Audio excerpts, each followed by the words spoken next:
حالیہ سیلاب سے پہلے 2.5 مہینے مسلسل بارشوں نے ہی غریب لوگوں کو بے گھر، بے روزگار اور بیمار کر دیا تھا۔ تمام کچے مکانات گر کر تباہ ہو گئے تھے۔ اس کے بعد سیلاب نے جو تھوڑا بہت رہ گیا تھا وہ بھی چھین لیا۔ منچر جھیل کے پانی کی سطح بلند ہوتی گئی، لیکن چند شرپسند لوگوں نے پانی کو راستہ نہ دے کر اپنے اور تمام عوام کے لیے تباہی کا پانی والا بم بنانے میں اہم کردار ادا کیا۔ یاد رہے کہ ہوا، آگ اور پانی قدرت کی ایسی طاقتیں ہیں جن پر صرف اللہ ہی قدرت رکھتا ہے، انسان کے بس کی بات نہیں۔ ایشیا کی سب سے بڑی جھیل پانی سے بھرنے لگی۔ 10 دن کی مہلت تھی جب دریا کی لیول بہت کم تھی۔ ان دنوں میں اگر منچر جھیل کو کٹ لگا کر اس کا پانی دریا میں بہایا جاتا تو اتنی تباہی شاید نہیں آتی۔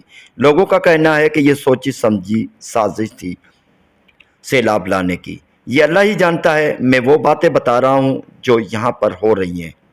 3 اور 4 ستمبر کی درمیانی رات کو سیون شریف کی نگری کو ڈوبنے کا بہت زیادہ خطرہ تھا۔ 4 ستمبر کو صبح 10 بجے ہی منچر جھیل کو حکومت کی طرف سے کٹ لگایا گیا۔ پانی اتنا زیادہ تھا کہ بندوں سے اوپر نظر آ رہا تھا، لیول کم نہیں ہو رہی تھی۔ دوسرا کٹ اگلے دن لگایا گیا اور 2 دن بعد منچر جھیل کا خود بخود بند ٹوٹ گیا، جس کے بعد پانی تیزی سے سیون تحصیل کے دیہات کی طرف دوڑنے لگا۔ 2010 والے سیلاب کے مقابلے اس مرتبہ دگنا پانی تھا۔ تمام لوگوں اور پوری تحصیل میں خوف اور خطرے کا اندازہ پہلے سے ہی تھا۔ لوگ ضروری سامان، بچے وغیرہ لے کر محفوظ مقامات پر منتقل کر چکے تھے، لہٰذا ان کا زیادہ نقصان نہیں ہوا۔ جبکہ سیون اور بھان ٹلٹی کے درمیان ایک سیم نالہ RBOD right bank outfall drainage کی ایک کینال ہے اور اس کے دونوں کناروں پر ایک اچھا خاصا بچاؤ بند ہے۔ 2010 والے سیلاب میں بند محفوظ تھا اور اس کے دوسری طرف والے گوٹھ اور شہر محفوظ رہے تھے۔ کوٹ لاشاری، احمد خان لاشاری، لال خان لاشاری، خشک، جلبانی، رادھن، جمالی، احمدہ، میانی محمد عیسیٰ اور درجنوں دیگر بستیاں زیر آب آنے سے بچ گئی تھی۔ لیکن 2022 میں جو سیلاب تھا اس میں بہت زیادہ پانی تھا۔ فوراً ہی سیم نالے کا بچاؤ بند ٹوٹ گیا اور دیکھتے ہی دیکھتے تمام آبادی 4 گھنٹوں کے اندر بہت ساری یوسیز اور درجنوں گوٹھ زیر آب آ چکے تھے۔